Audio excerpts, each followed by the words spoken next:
Let's get talking taboo.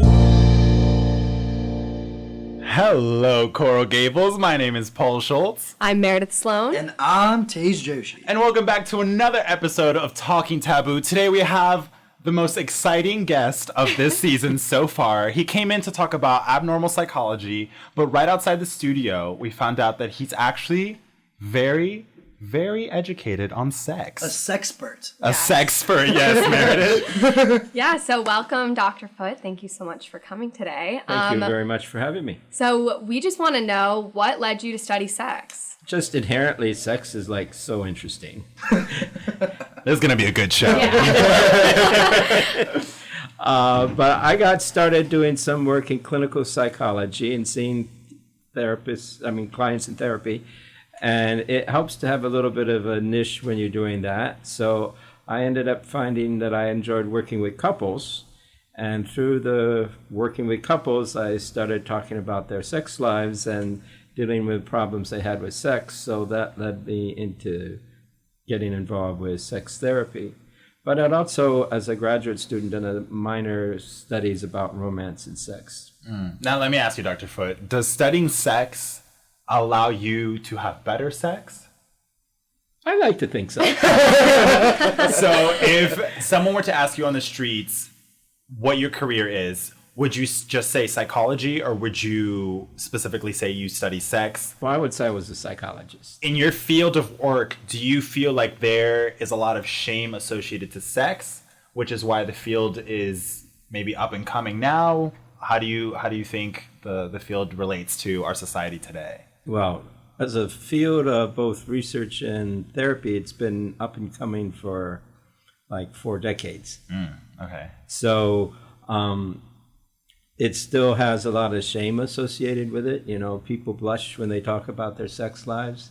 I always like to make the analogy with eating food, and we seem to have no trouble if we have a really great meal talking about how great the meal was. But, you know, we don't talk about how great my sex was last night, or I had this new lover and that person really gives good oral sex. Right. Well, why do you think we don't do that? Yeah, where's the shame come from? I really have no idea.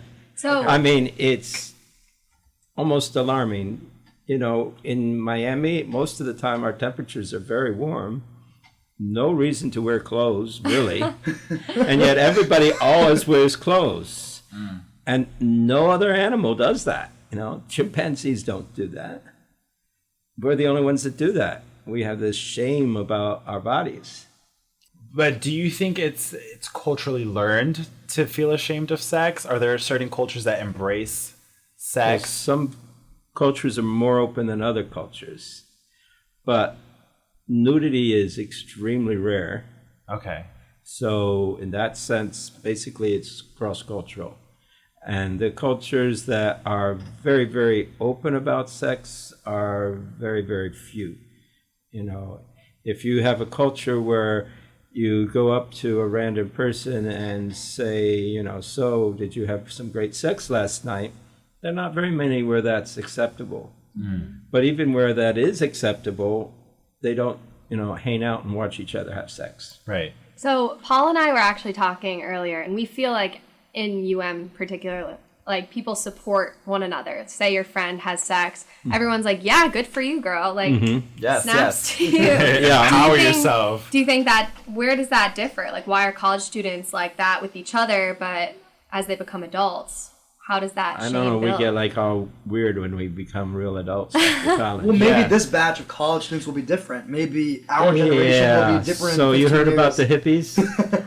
Yes. So I was Do of tell. the generation of the hippies. Okay. You know, make love, not war, and free love and all that. And, you know, people my age now are just as uptight as any other. Why is that? So it seems to happen with age. Also happens with having kids. Apparently, we really, really don't want our kids to be like weird sexually, and we Right. get all uptight about that. Yeah. So go ahead. I wanted to go back to something you said just a little bit earlier. You said you worked with couples in sex therapy. What exactly does sex I was therapy? just about to ask that. What I do was you thinking do in that. sex therapy? You don't actually, you know, make them get naked and make them have That better is sex. exactly what he does. He's a porn director. Well, you have A little choreography. If you're sex therapy, you don't really know what that means. Right. What is sex therapy? So it's like therapy for anxiety. You know, you talk to the therapist. When it's about sex, then you talk about your sex life and your emotions and your thoughts, as well as your behavior around sex. And you get into a lot of all the little itty bitty details, you know. What are some issues that come up in sex therapy? Well, the most common things that people come in for sex therapy for are reduced sexual desire. They've been having interest in sex and fantasies and wanting to have sex and having sex, and then it goes way down and they get upset because it goes way down. Now, if it goes way down and they're like okay with it, then that's not a problem. But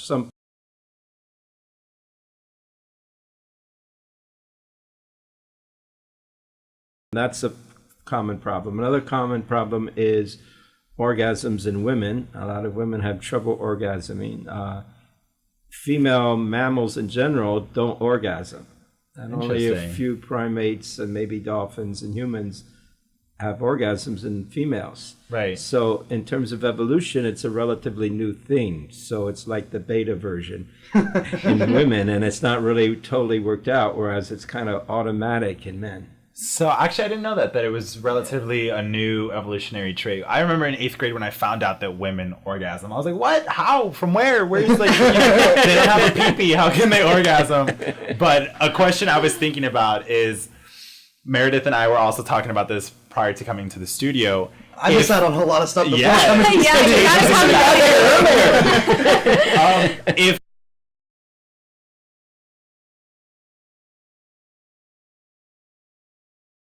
having sex with other people might be a solution, or is that just a down spiral that can only go negatively? Well, that varies a lot with the individual person and also the couple, because you know the couple becomes like a new organism of its own when it's a really close long-term relationship. Right.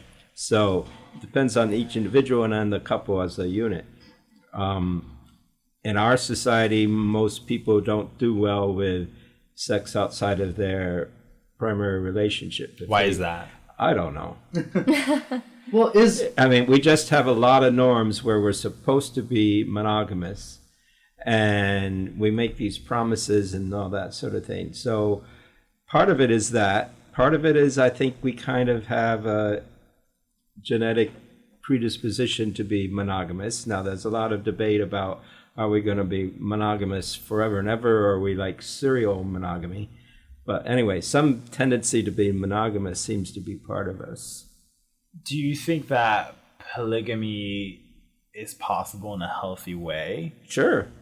And for the most part, in monogamous relationships, is it a matter of insecurity that makes a monogamous relationship kind of function, because one person would rather not have their partner sleep with someone else because they would feel insufficient? Is it a matter of insecurity that drives this sense, or like this need to be monogamous? What do you think is the origin of Well, that? it certainly is likely to be the case for some people. But my wife and I have been monogamous for almost 40 years. Snaps for that. Do you want to give her a shout out? Say hello on the radio to her. So, well, if she's listening, hi. How you doing, Lap? Hello, Mrs. Foote. We have your man for 1 hour. But, I mean, for us, we are that way because we are very intimate in all aspects of our life. And so it just would seem unnatural for me to have sex with somebody else. Right. I mean, it would just, body parts will probably fit together, but it just wouldn't feel right Wouldn't feel somehow. right. Right. So we were doing our research, and correct me if I'm wrong, do you attend sex conventions? I do. So what exactly is a sex convention? Well, that's where a bunch of people who are researchers or clinicians about sex sit around and talk about sex. and there are a lot of sex happening at these conventions in the hotels and. Calm down, Tage. Calm down. Yeah.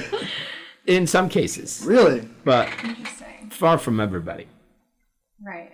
And what if we call them consextions? And we'll be right back. So what is the primary motive of a sex convention? When researchers come and meet, what exactly is the buzzing topic? What are you guys trying to figure out? Is it different every year? What are you It's a developing little on? different every year. So do you think that basically what we're trying to say is, do they talk about, this is the best sex position, this, that, or do you talk Sometimes about they do, the yes. psychology behind, the emotions related to Yes. sex? Like, what goes All of on? I those need to things. know the Yeah. conversation. Okay, so we might have a major concern. Well, like I said, so female orgasm is a concern, and so there's always new ideas about the best way to treat it. So we'll talk about different ways to treat that. Or hypoactive sexual desire, low sexual desire, again, is something that is continually being researched. It's very complicated. There's all kinds of different causes for it. So it's whatever happens to be coming up in research topics. I mean, obviously sexual harassment is a big issue lately. Mm-hmm. So issues that are not exactly sex in terms of loving sex may still come up at those conventions too. Now, one question I have in terms of fetishes, are fetishes normal? Are they abnormal? Or is it just a matter of there's no label to it? It's normal for someone to have a fetish. How does that work? The definition of a fetish would include it being not normal. Interesting. So I'm but very that does- uneducated, it seems. But, we were talking before the show that abnormal seems like not a very good word sometimes. Mm-hmm. So I wouldn't characterize.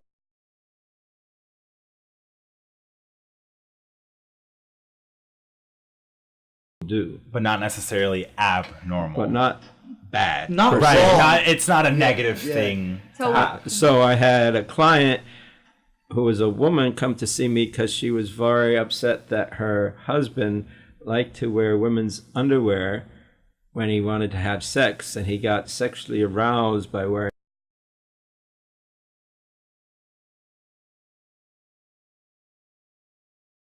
I mean, he was like mentally ill and some terrible thing might happen. So after I talked with her for a while, and it was clear he didn't like wear her.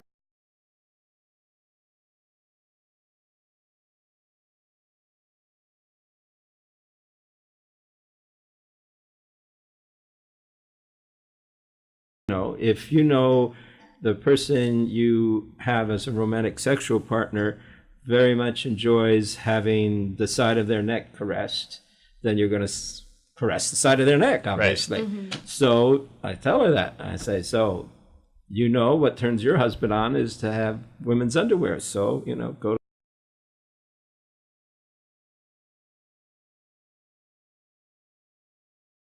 nature versus nurture debate, are they, a lot of them inherent, or most of them something people develop because something during their adolescence, or are they things to learn throughout their entire lives? Well, sounds like you should go to a sex convention. Shadow you? Is This that comes as a conversational topic. So,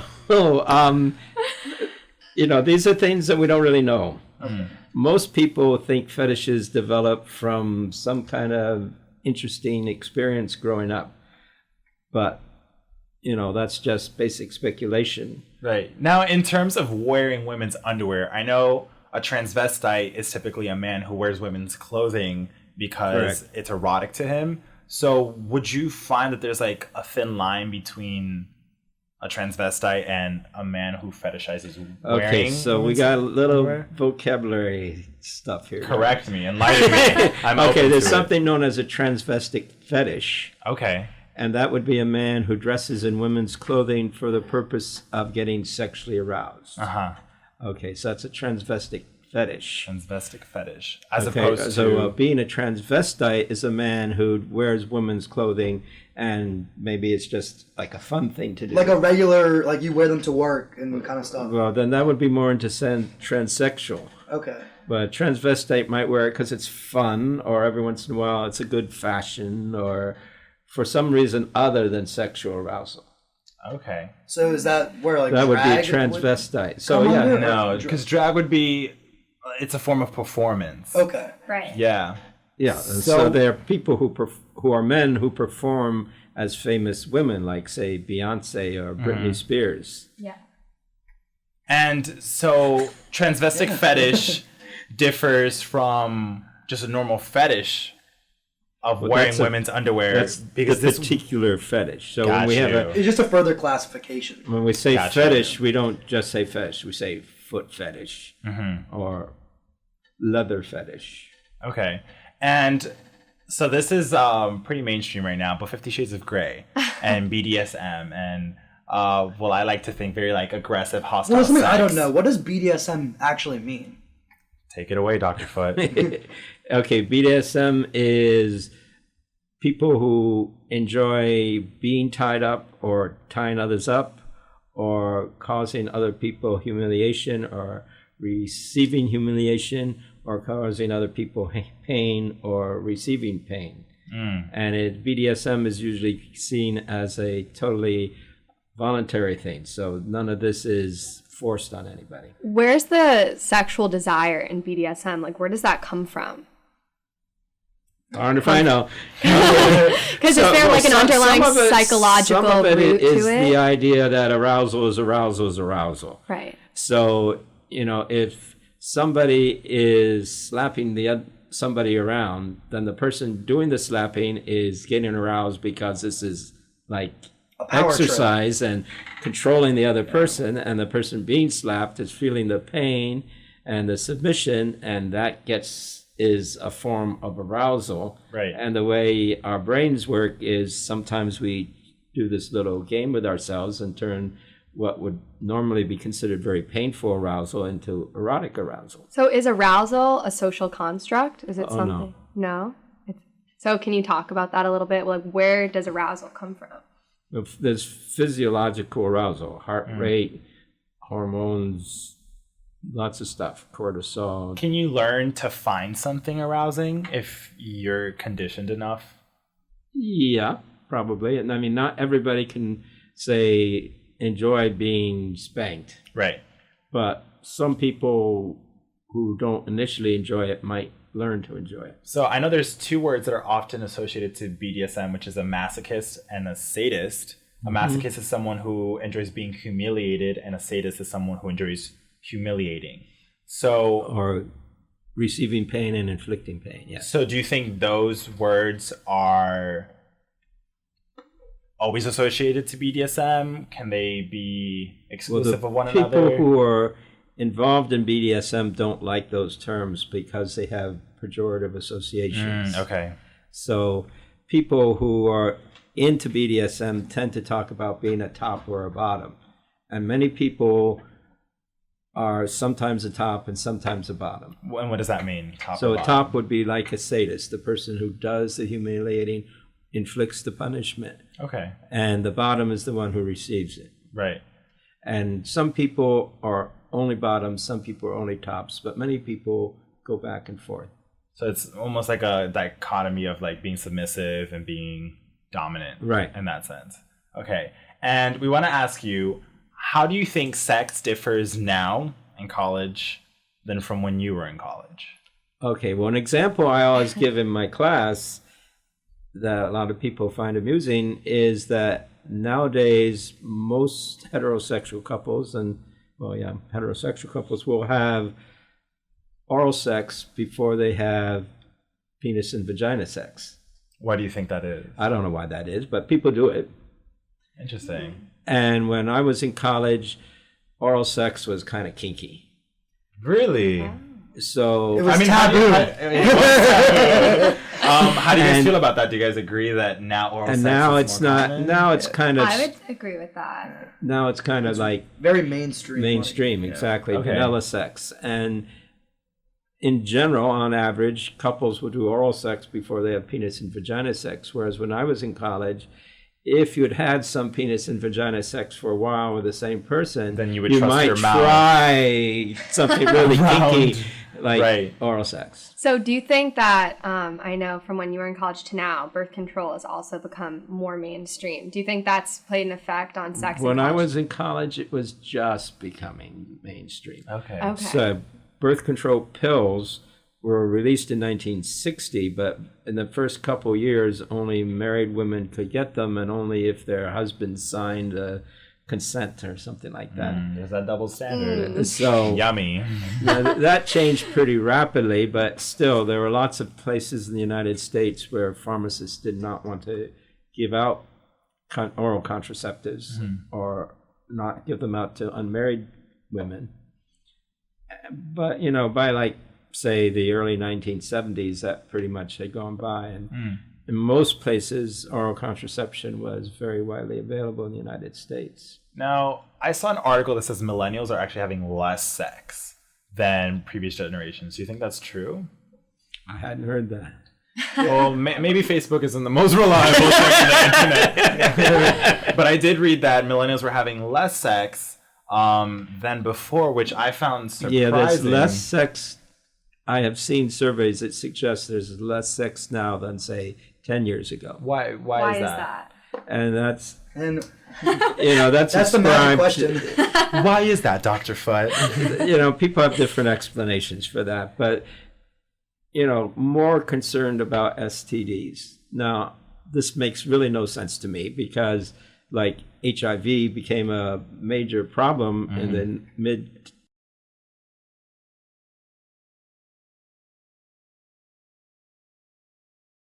discovered, but for whatever reason, there does seem to be more immediate concern about getting STDs.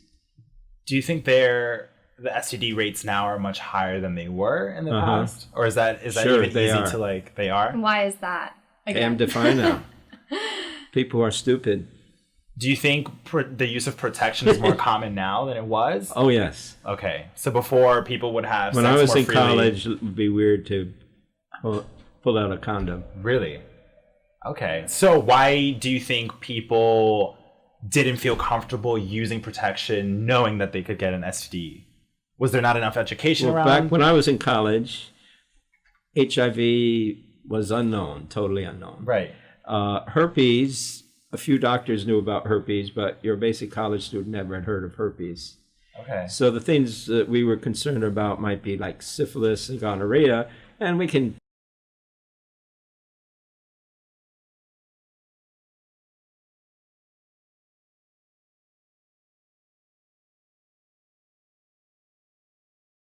problems, especially with gonorrhea, evolving and being resistant to antibiotics.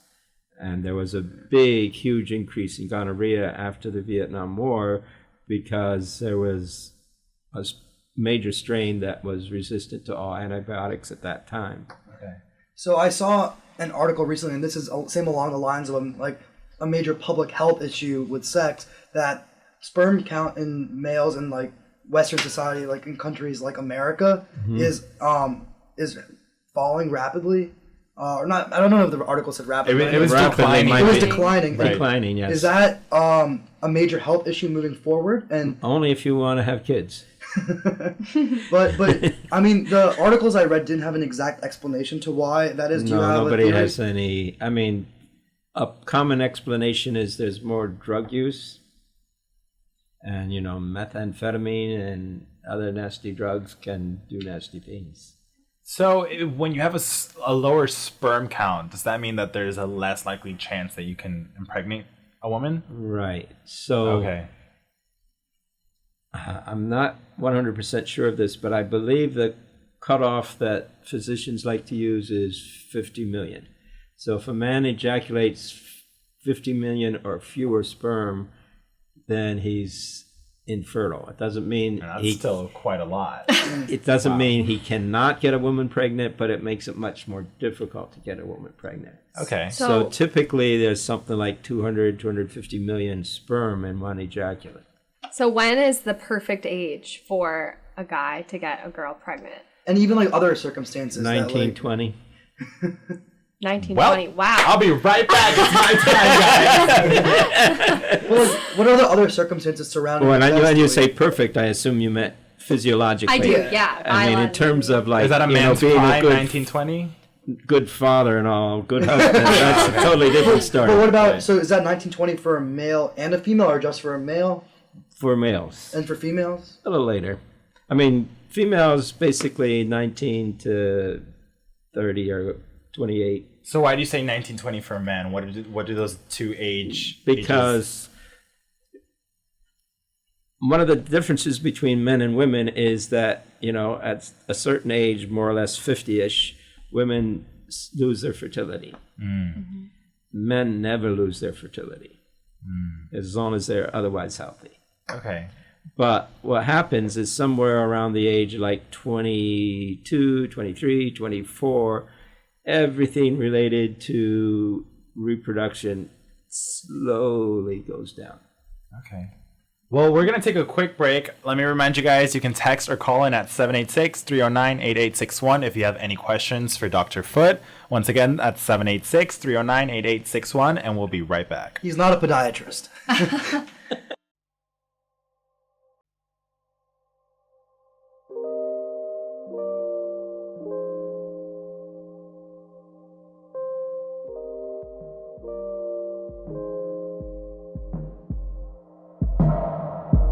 Blue light, soft glow, pouring in from the radio. You feel so close. No sleep, small bowl. You're pretty when you don't know. I feel so close. But I don't wanna talk about it. Cause I'm afraid that something's gonna slip out. No, I don't wanna talk about it, no. Cause I'm afraid that you're just gonna slip out. Chase me down with something stronger, smoke me out. Cause I don't wanna let this out. You break me so I hold it down. Daydream, high hopes, I'll believe anything I know. It felt so close. Touch me, Velcro. Oh, it hurts when you let me go. It felt so close. But I don't wanna talk about it. Cause I'm afraid that something's gonna slip out. No, I don't wanna talk about it, no.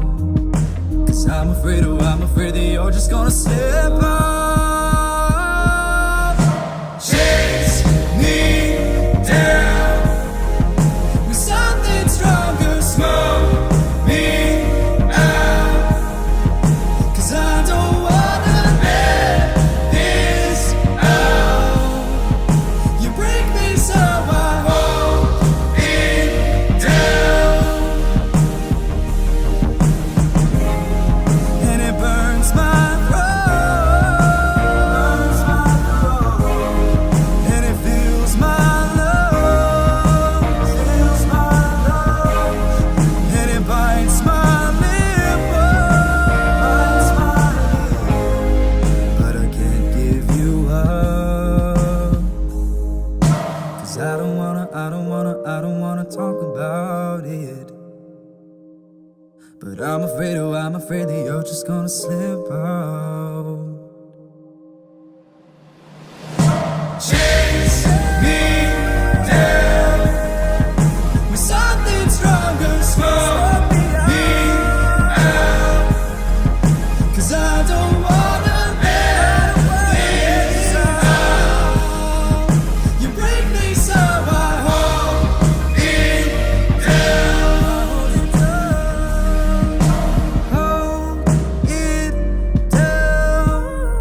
we're back with Talking Taboo, WVUM 90.5 with Dr. Foote, Meredith, and Tage. So before the break, we were talking about sex, and now we're going to specify and talk about circumcision. So Dr. Foote, what are the biological benefits of circumcising a baby boy? Or a grown man, should you want to do it later in life? Okay, so we're only going to talk about boys and not girls? We can transition into that and female mutilation. Absolutely. For sure. Okay, so anyway, so for men and boys, there's a distinct advantage in that HIV is translated more easily for men who have not been circumcised than men who have been. Mm-hmm. So, and as far as studies I have seen, this is in the direction of the man getting HIV. So the man is more likely to get HIV if he's not circumcised than if he is. So when did circumcision become related to religion? Because I know in the Jewish religion, I don't know. When was the Jewish Bible first written? Was it 5,000 years ago? 4,000? Oh gosh, I have Back in the day, it was written. way back. So it's part of the Jewish tradition for as long as there's records. So So I think... And it's gone on in other cultural groups as well for a long time. And going off cultural groups, I think it's interesting because it's a norm in the U.S. to circumcise children. But when we look at other countries, we kind of think that it's unethical to circumcise women, even though from the point of view of those countries, they kind of see our circumcision in the exact same way. So do you think genital mutilation in women in other countries is a necessary step to take? Do you think it's... Well, it's not necessary. But, some people, we have fun carving up penises. Why can't we have fun carving up vulvas too, Fun both ways.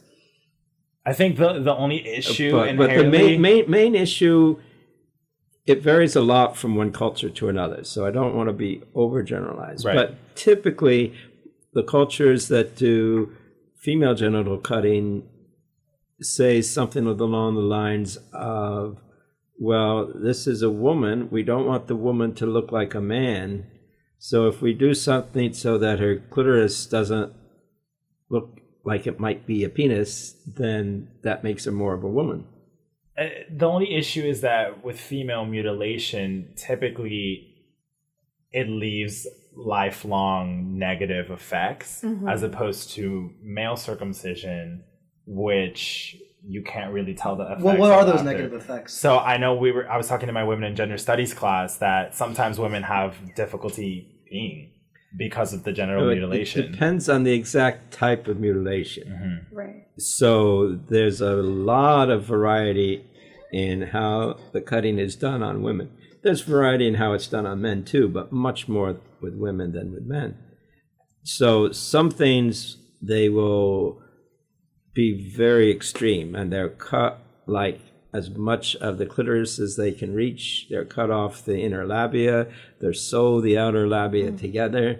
And those things are much more likely to produce problems.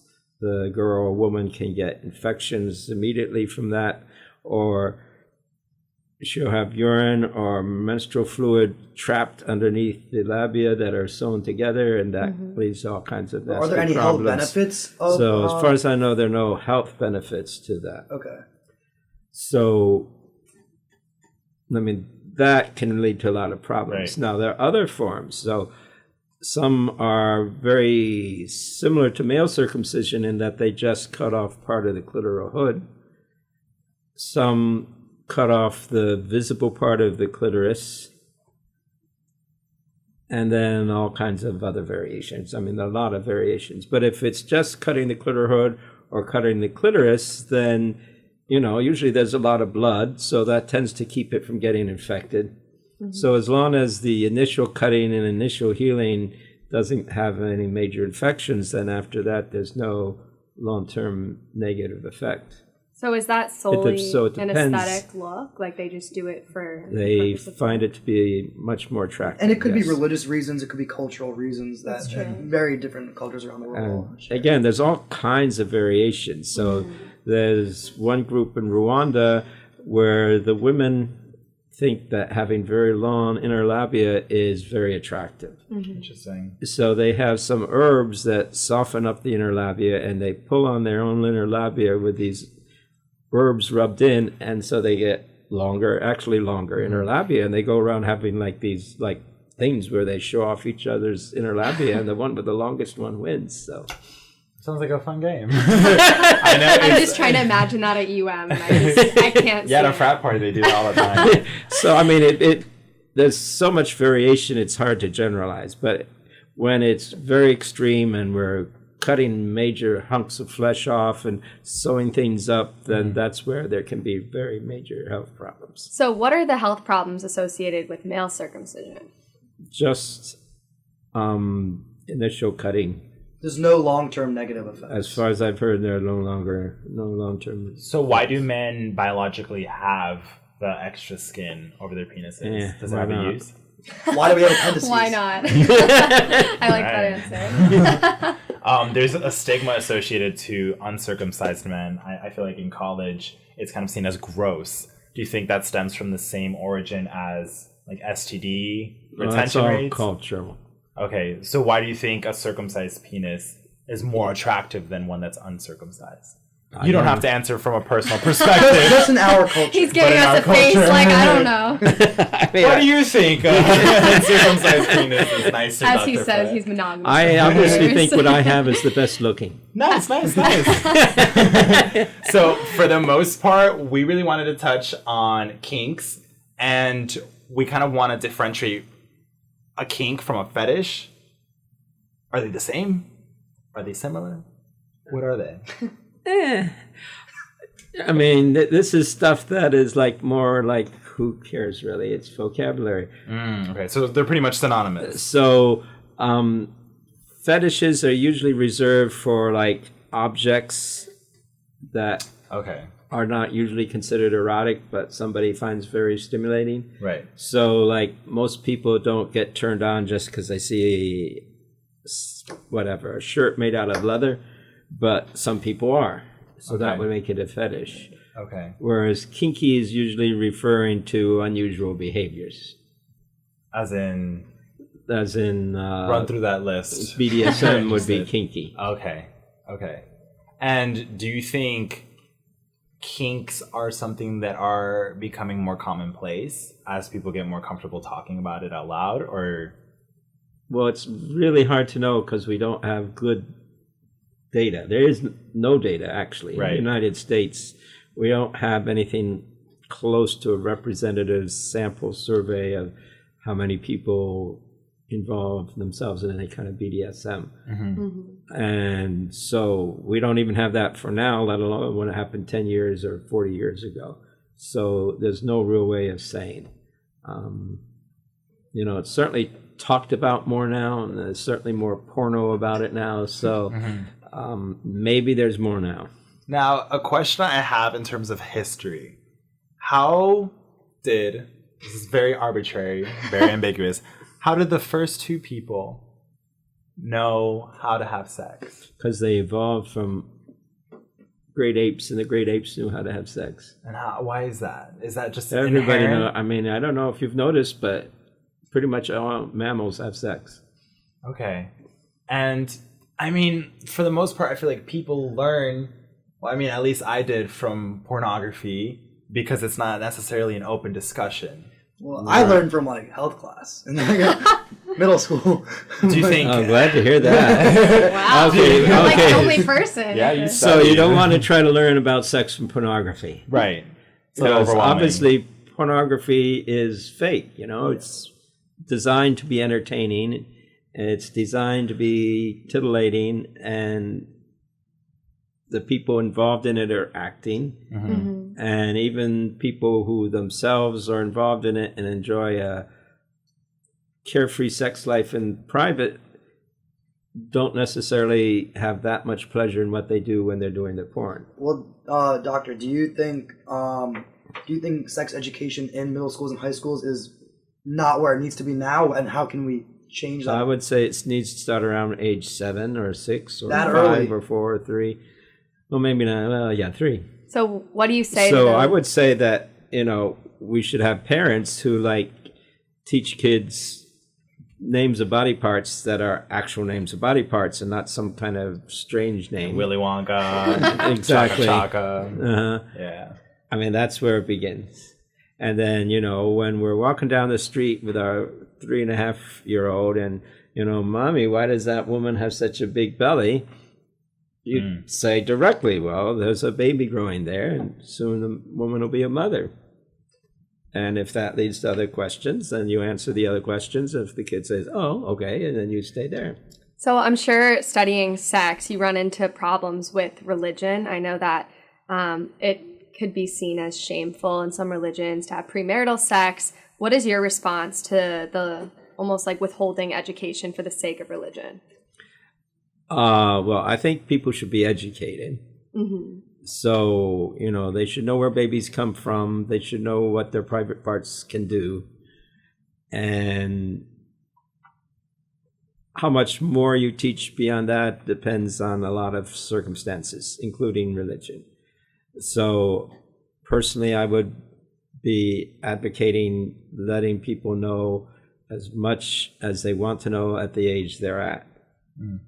So when how do we're they know talking what they want to know if they're so young? They don't, if I'm 7 years old and like you said, I should be learning about sex, but if I don't, how do I know what I should be knowing? Well, if you talk to a 10-year-old who has no idea what sex is, and you say, okay, well, you've seen your mother or your father naked, and sometimes they say yes, sometimes they say no. So if they say no, then you pull out a picture, and this is what your mom looks like naked, this is what your dad looks like naked, and they say, oh, that's gross. And you say to them, well, I can tell you some more, and they say, oh, no, I don't want to know anymore. Then you don't tell them anymore. What do you think makes them uncomfortable? And if they say, yeah, I want to know a little more, then you say, okay, well, when a man and a woman have sex, then the man and the man's penis goes into the woman's vagina, and that feels really, really good. And sometimes the woman will have a baby as a result. Okay, so that's all the time we have now, but before I have so many questions. I want you to give one tip to our audience, to our viewers, to our listeners. What's one tip you want to give everyone before you leave the studio tonight? Practice safer sex. Perfect! My name is Paul Schulz. I'm Meredith Sloan. I'm Taze Joshi. And this is Talking Taboo with Professor Foote. Thank you guys so much for listening in. We'll see you guys next week. Well, you'll hear us.